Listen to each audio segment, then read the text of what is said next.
What's up guys, Blake here with GuideToVaping.com, and today I'm going to be reviewing the HCigar HB40.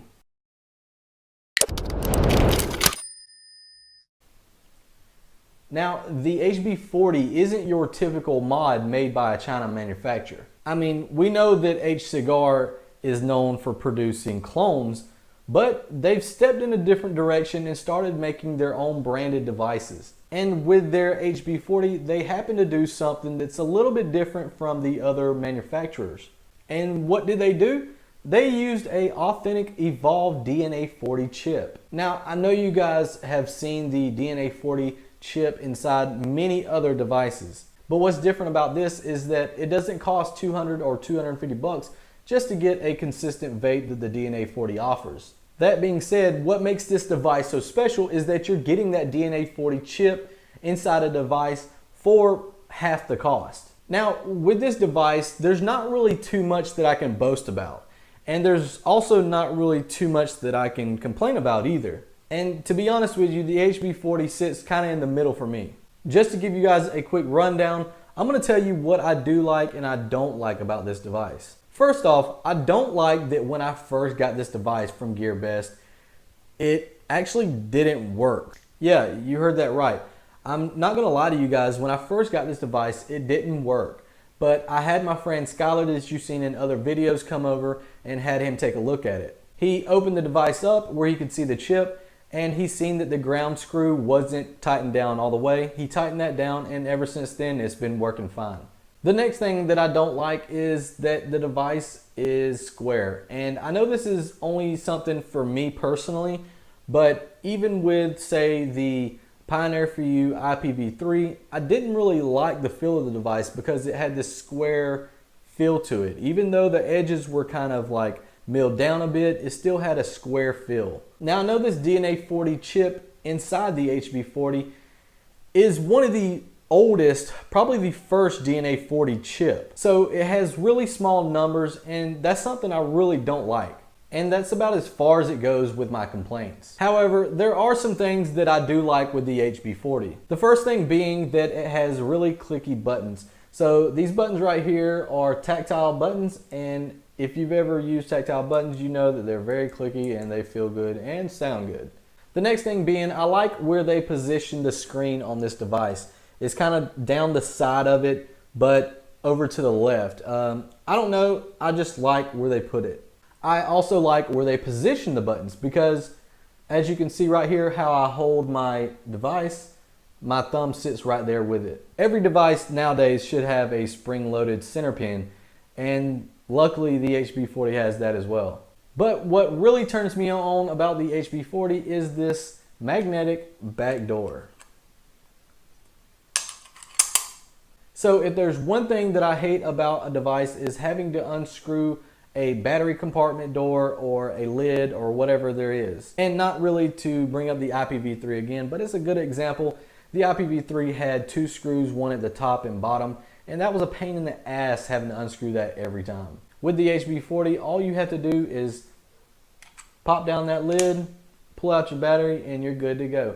But if you want to charge on board, there's a micro USB right here. So I know you guys have seen the DNA40 chip in plenty of devices, but I still want to show you guys what it looks like up close on this device.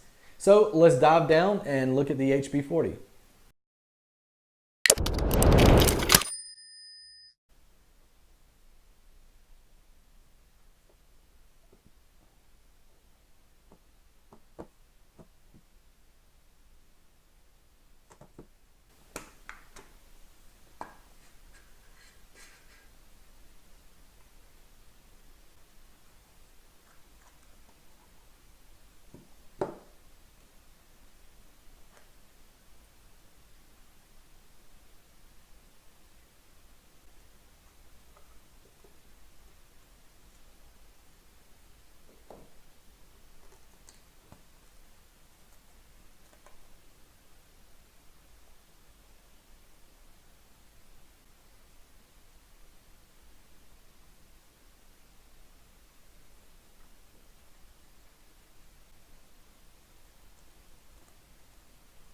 So this is what the HCigar HB40 actually looks like.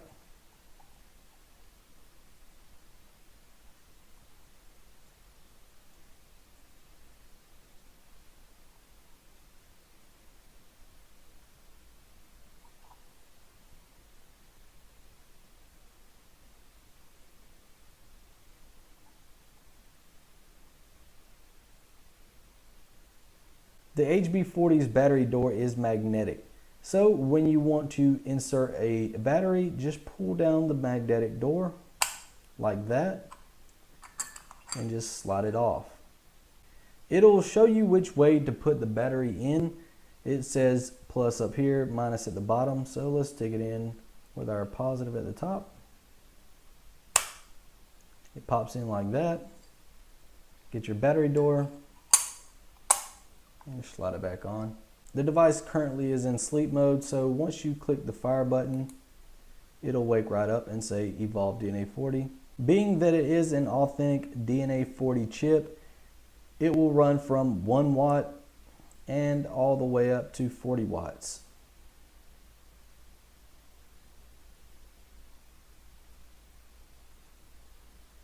If you want to flip the screen on the HB40, you'll need to click the fire button 5 times fast.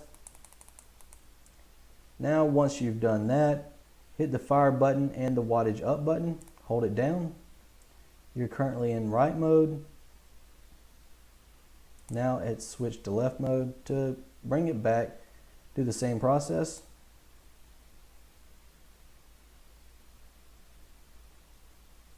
And you're back in right mode. While you're there, if you want to go into stealth mode, hold the fire button and the wattage down button. You're in normal mode. And now stealth mode.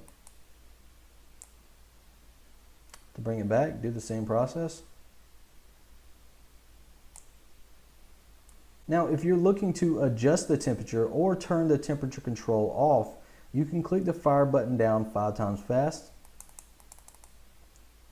Once you've done that, hit the up and down buttons at the same time. Hold it down. It'll say hold to change temp. Now you're able to adjust your temperature.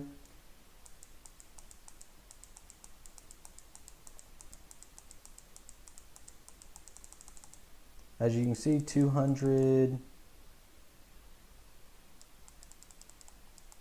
all the way up to 600.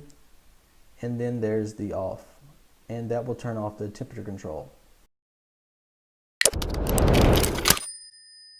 So now that you guys have seen the HB40, I wanted to show you just how well it performs. As you can see, I'm using the black Subtank Mini with a replacement OCC Ni200 nickel coil. I'm running it at 32 watts. I'm in temperature control mode, so I'm not really trying to produce big clouds with this setup. What I'm looking for is awesome flavor, and that's what I'm getting.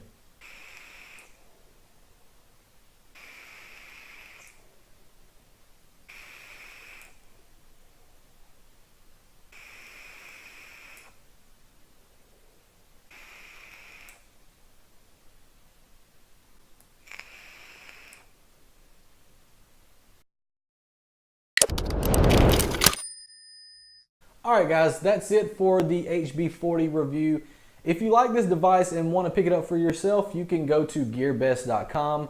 If you want to see the written full review of the HB40, you can go to guidetovaping.com.